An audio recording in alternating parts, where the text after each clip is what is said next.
ça va être chaud, hein. Encore faut-il croire quelque chose dans le monde. Qu'est-ce donc que vous croyez? Ce que je crois. Oui. Je crois que 2 et 2 sont 4, Sganarelle, et que 4 et 4 sont 8. Tu me demandes mon avis maintenant?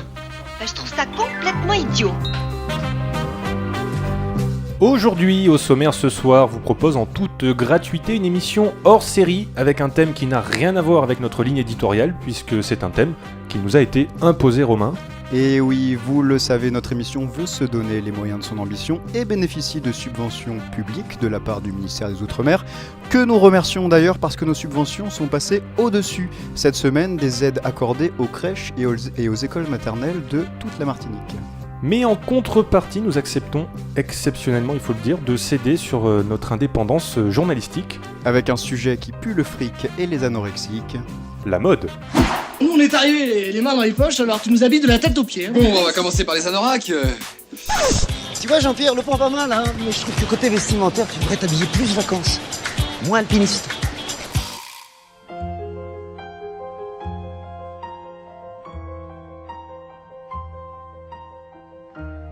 Et pour en parler, nous sommes aujourd'hui bien accompagnés, 3 invités, 3 points de vue, 3 expériences. Alain Bashing, bonsoir. Bonsoir tout le monde. Alain Bashing, votre voix est peut-être familière à certains de nos auditeurs, puisque vous êtes depuis plus de 40 ans commentateur de défilés de mode. Chanel, Dior, Yves Saint Laurent, vous êtes de tous les événements. Mais comment on fait pour retranscrire avec la voix de tels chefs-d'œuvre visuels de la haute couture? On le dit, ils sont faits pour être vus, ils semblent donc complètement indescriptibles. Alors, je crois que c'est une histoire d'inspiration, sur le moment. Un instant où, saisi par la beauté, par l'originalité, par l'exception, les mots, touchés par la grâce, sortent d'eux-mêmes. Et j'essaie de les faire briller, à ma façon, ce que je vois. Les perles, la soie, les tissus, que sais-je encore. Et vous le faites avec brio, vraiment. On écoute un florilège de vos commentaires lors du dernier défilé Etam, c'était à Paris, le mois dernier.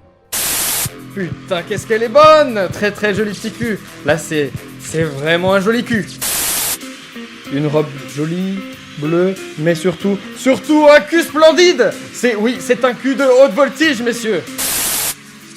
Et un petit cul, et 2 petits culs, et 3 petits culs! Et ben, j'ai pas perdu ma soirée, moi! Bonjour, Cédric Troupeau. Bonjour. Une première question simple, comment allez-vous? Mal comme vous en doutez, mal bien sûr. J'ai un peu le moral dans les chaussettes pour tout vous dire. Et on vous comprend, évidemment, je le rappelle, vous êtes l'inventeur du Pentacourt et vous comparaissez devant la Cour pénale internationale pour crimes contre l'humanité et pour crimes de guerre. Vous attendiez-vous à de telles conséquences? Non, c'est vrai que pas du tout, non. C'est un coup de montée de l'Association internationale du short qui n'a jamais supporté la concurrence. C'est avec une toute petite ambition, toujours à rester à mi-cuisse. Et moi, quand j'ai inventé le Pentacourt, c'était avant tout pour apporter une réponse à le gros complexe du monde occidental, quoi, celui des genoux. Le montrer, le cacher, avec le Pentacourt, on avait la solution. Et bon, voilà, aujourd'hui que l'œuvre d'une vie se retourne contre moi, c'est dur. Ouais. Pierre Miquelon, bonsoir. Bonsoir. Alors, vous êtes une sorte d'arbitre ce soir, puisque vous avez été mandaté par le ministère des Outre-mer pour veiller à la bonne tenue de notre émission. Est-ce que pour l'instant, tout est aux normes? Est-ce que ça va pour vous? Alors, on frise les illégalités, là. Des infrastructures obsolètes, notamment les dispositions anti-tsunami. Bon, un mode de sélection des invités qui ressemble diablement à du copinage. Il y a conflit d'intérêts dans l'air. Je peux vous dire qu'on vous a dans le collimateur. Écoutez, on va essayer de trouver des solutions. N'hésitez pas à faire des remarques constructives. Je ne vais pas m'en priver, rassurez-vous. Merci. Je crois d'ailleurs que c'est vous qui avez choisi ce sujet de la mode pour des raisons politiques, une sensibilisation à l'anorexie, aux grands complexes que peuvent nourrir les jeunes à l'égard des mannequins. Non, c'est une passion à moi. La dernière fois, on subventionnait le plus grand cabaret du monde. Je les ai forcés à faire l'émission du Nouvel An sur les baggy. Bien, 3 références, 3 témoignages que nous retrouverons rapidement après une courte page d'annonce publicitaire.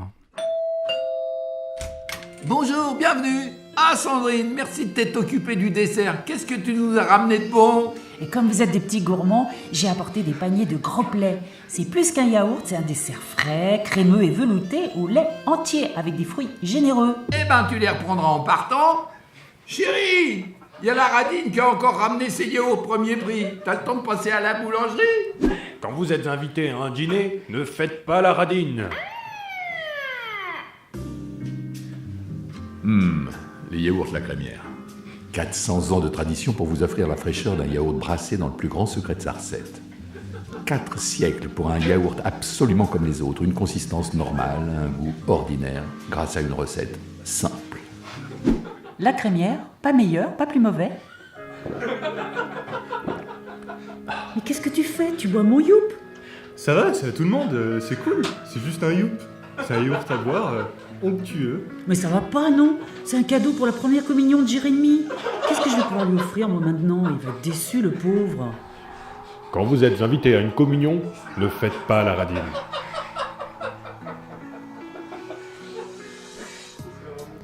Nous revoici sur le plateau. Les publicités à caractère informatif ont été les très bienvenues. Le ministère s'en souviendra. Un bon point pour vous, messieurs, dames.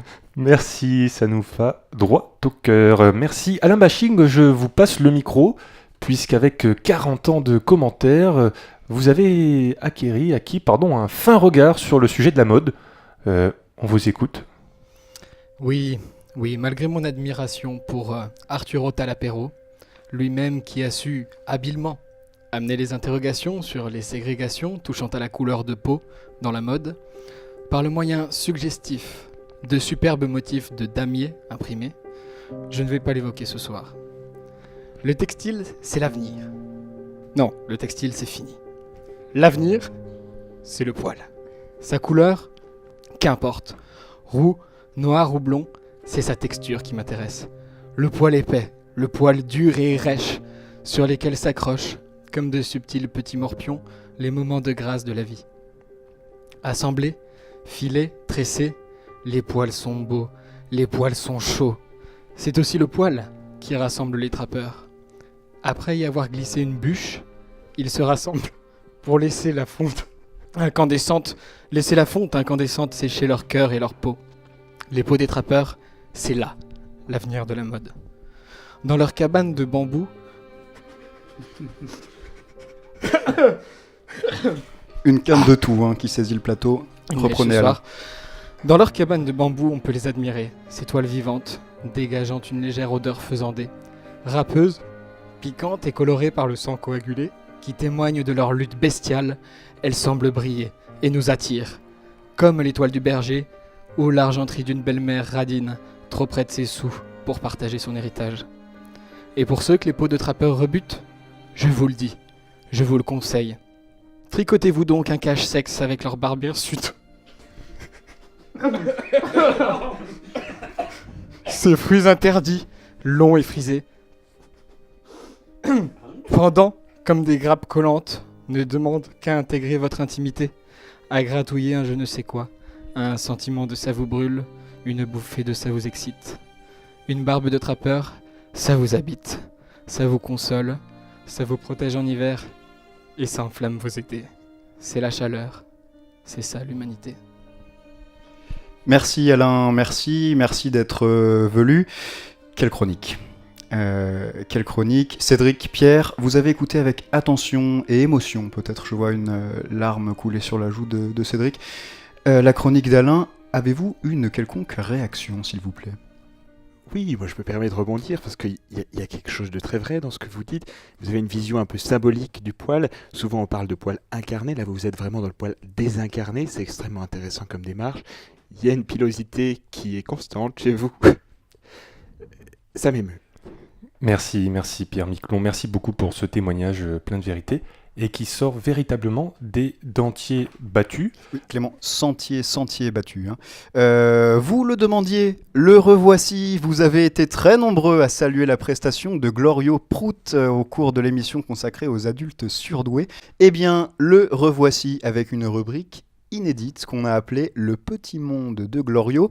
Glorio va nous présenter toutes les semaines un objet de son choix, dans le thème de l'émission évidemment, avis aux auditeurs seulement. Glorio débute dans la radio, soyez indulgents, je crois qu'il était extrêmement stressé à l'idée de faire cette rubrique.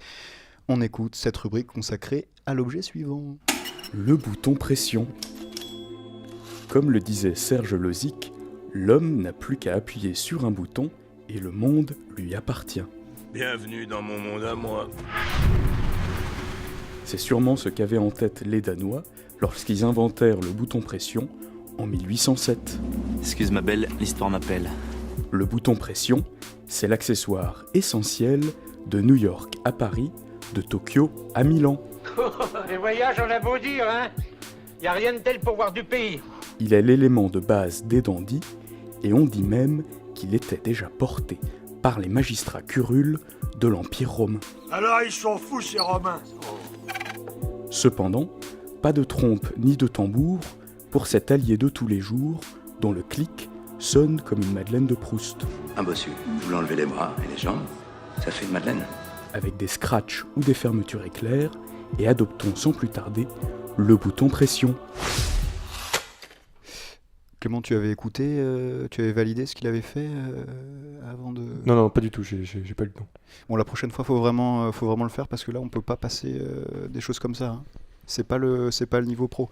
Bon, oui, messieurs, dames, vous n'avez pas, à ma connaissance, soumis de requête pour une nouvelle rubrique à la session plénière du département santé et sport du ministère des Outre-mer.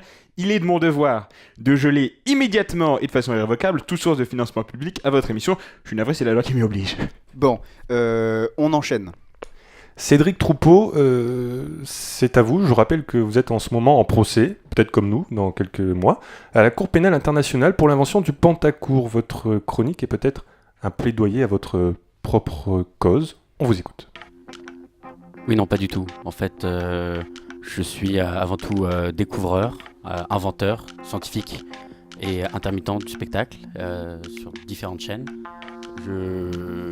Donc j'interviens comme chroniqueur scientifique. Aujourd'hui, vous m'avez dit la mode. Donc la mode, mais la mode comme objet scientifique. Ou devrions-nous dire les modes, puisque on est sur une radio d'hommes cultivés. La pluralité sémantique du terme oblige à revisiter dans une approche structuraliste foucaldienne les métastructures infrascalaires d'un phénomène par définition indéfinissable et pluriel. Et pour rentrer plus dans le détail, puisque je vois que nous avons un public de connaisseurs, la mode est vraiment quelque chose de très très important. Et je vais vous parler d'un rapport qui est sorti hier, qui a été très attendu par la communauté scientifique, mais pas seulement, aussi par les doctorants en sciences sociales et même les étudiants en licence d'histoire, et qui a été publié par l'Observatoire de la mode, des armes à feu et des armes sans feu du tout. Il s'appelle « Le monde dans la mode ».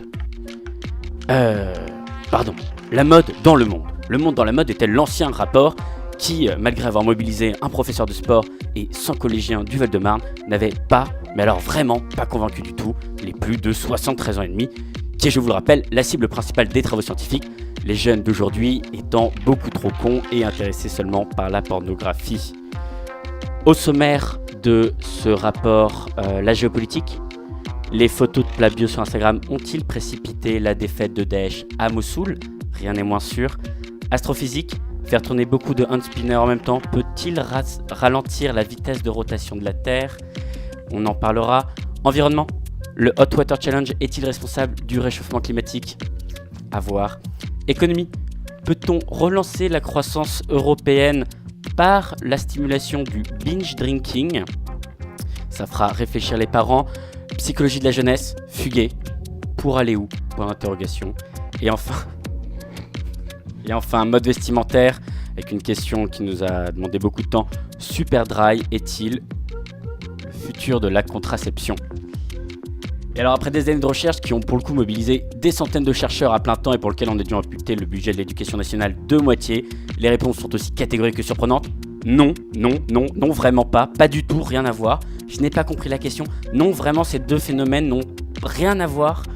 Une seule corrélation positive a été trouvée entre la taille et la progression de la population et la pratique du jeu du foulard à l'école primaire, de quoi inspirer les politiques de contrôle démographique dans les pays africains. Eh bien, quelle claque, quelle leçon magistrale de la part d'un homme au fond du gouffre, une humanité criarde, une humanité dynamisante. Alain Bashing, Pierre Miquelon, que penser d'un tel témoignage ? Oui, je reviens sur ce Hot Water Challenge qui a occupé les jeunes tout l'été.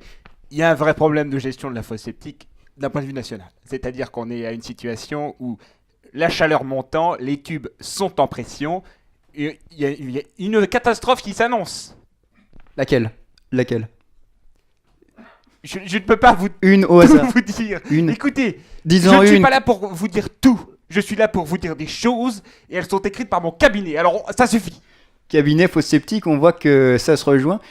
Sous le poids des lettres, des mails, des messages vocaux, des colis même que nous recevons tous les jours et par milliers, nous avons décidé de mettre nos auditeurs à l'honneur dans notre émission avec un florilège de leurs sollicitations. On écoute tout de suite.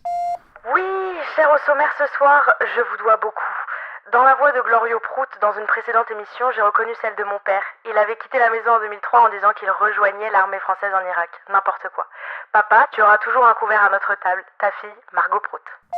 Hi everybody, I'm calling you from Los Angeles, California. My name is Brandon Prout, and guess what? I think Gloria Prout might be my father. He left home in the 80s. I have no news. Anyway, I love you, Dad. Please come back.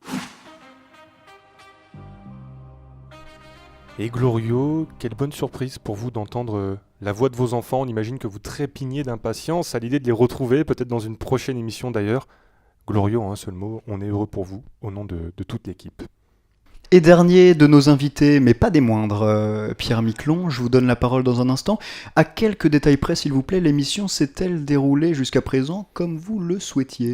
Il y a eu des manquements graves. Bon, la charte éthique du ministère a été meurtrie à de multiples reprises, mais si ça n'était que ça. Messieurs, je ne vous ai pas entendu parler une seule fois, ni des départements, ni des régions, ni des collectivités d'outre-mer. Vous nous aviez pourtant certifié que votre émission était une émission quotidienne de 2 heures sur l'import-export des productions guadeloupéennes. Je tombe des nues.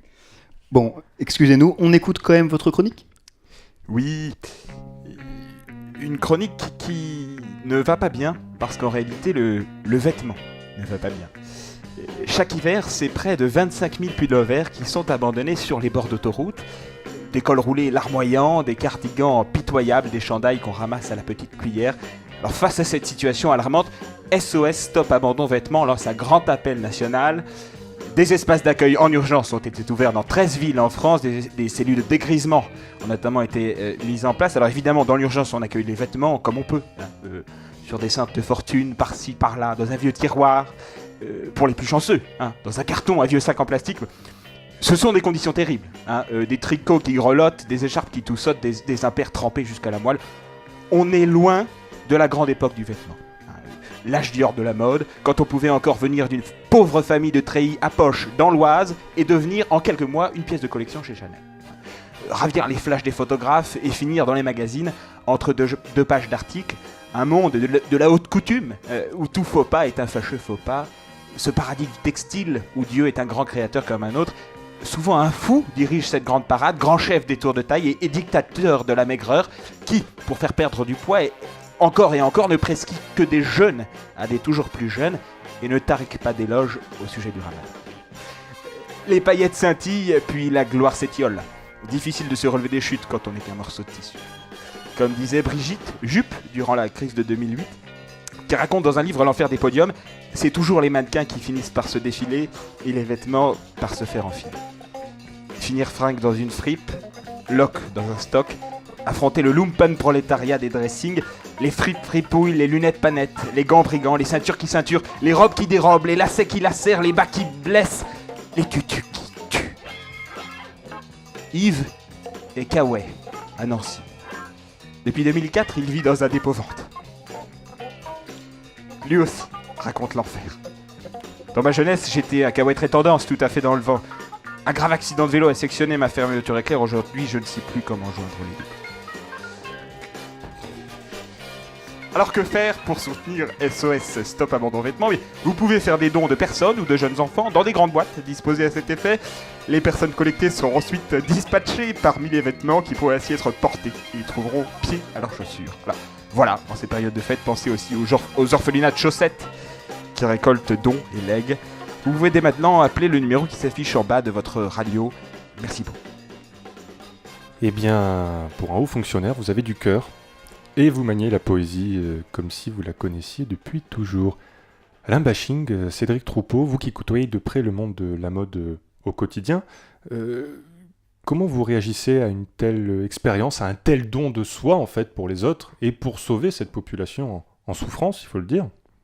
Alors oui, je vous l'ai dit, le textile, c'est fini pour moi. L'ascenseur se bloque, comme il l'a été dit. Moi-même, j'ai été bloqué dans un ascenseur.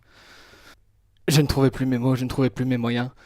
Et c'est la raison pour laquelle je vous incite à abandonner le textile pour lui trouver une maison, un cœur, le réchauffer.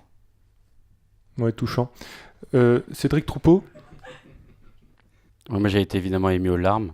D'abord parce que je suis très triste, parce que je suis en procès, que je risque beaucoup d'argent. C'est la deuxième fois déjà dans cette émission, Cédric, que vous êtes ému aux larmes. Oui, je suis quelqu'un de très sensible, mais comment ne Vous êtes pas même l'être. arrivé sur le plateau en pleurant. Hein, Comment ne pas s'émouvoir de tels cataclysmes. Moi, évidemment, je suis très sensible au sort de ces pauvres pulls verts et autres chaussettes dépareillées.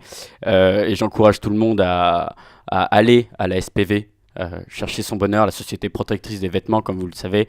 Alors, pour offrir une nouvelle vie à un vêtement abandonné, en général, ils sont donnés à des enfants pauvres. Merci, je crois qu'on... Ce n'est pas forcément l'idéal pour un vêtement. En revanche, on a une autre quota de avec le vintage, oui, finir dans la famille bourgeoise. Merci. Bon, allez vous habiller là. Mais on est habillés. Non mais bien. Ah. Vous vous habillez d'une manière telle qu'à la campagne, les enfants nous jetteraient des cailloux. Je m'habille mal. Non mais sans déconner, regardez bien. Qu'est-ce que vous en pensez? Ah oui, c'est étonnant. Au sommaire ce soir, la mode. Et on termine notre émission d'aujourd'hui avec le sondage du jour comme d'habitude. La question que nous vous avons proposée était, Clément, racontez-nous en quelques lignes sous la forme d'une comptine en quoi vous vous déguiseriez si vous étiez invité à une soirée déguisée où l'hôte avait dit que c'était un thème libre. Et vous l'aurez compris, nous sommes trompés puisque les seules réponses que nous vous proposions étaient oui, non et peut-être. Faites-en donc ce que vous voulez, mais 56% ont répondu oui et un record de 37% pour le peut-être. Merci à tous nos invités, Pierre Miquelon, Alain Baching, Cédric Troupeau, merci de nous avoir rejoints, merci d'avoir partagé votre expérience, merci à tous nos auditeurs et merci Clément. Merci Romain. Et à la prochaine. Voilà.